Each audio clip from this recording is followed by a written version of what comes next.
নির্বাচন আইছে, পরীক্ষা করলে দেখবে ফজর না তাহাজ্জুদও পড়ে, শুধু কান্দে।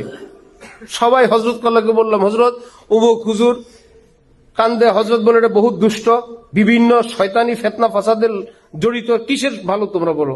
একজনে বলল হযরত বয়ানে কান্দে। হযরত বলে হিন্দু তো মন্দিরে গিয়ে কান্দে, কানলে কি হয়েছে? আল্লাহু আকবার, কানলে কি হয়েছে? কেউ লায়লার জন্য কান্দে, মক্কা শরীফ গিয়ে কান্দে, কেউ তো বুঝে না। এতদিন বলছিল আল্লাহ আমার বিয়া যেখানে ভালো সেখানেই করান, এখন বলে আল্লাহ সব ভালো আমার লায়লার কাছে নিয়ে আসেন। আপনি তো সবই পারেন, আমার যদি কোনো জায়গায় ভালো থাকে ওই ভালোটাকে ট্রান্সফার করে আমি যাকে পছন্দ করছি এখানে নিয়ে আসেন। এই জন্য কান্দে। এই চোখের পানি দেখলেই কি আল্লাহ ওয়ালা?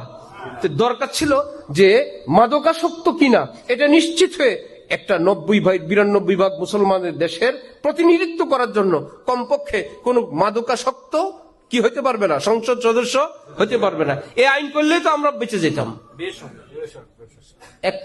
এক মাস কারেন্ট বিল বাকি থাকলে আপনি এই দেশের প্রতিনিধিত্ব করতে পারবেন না, আপনি রাষ্ট্রের হক নষ্ট করার করছেন। কিন্তু কত ধরনের অসভ্য লোক, এরা সব এখন নামাজি হয়ে গেছে, তাহাজ্জুদ গুজার হয়ে গেছে।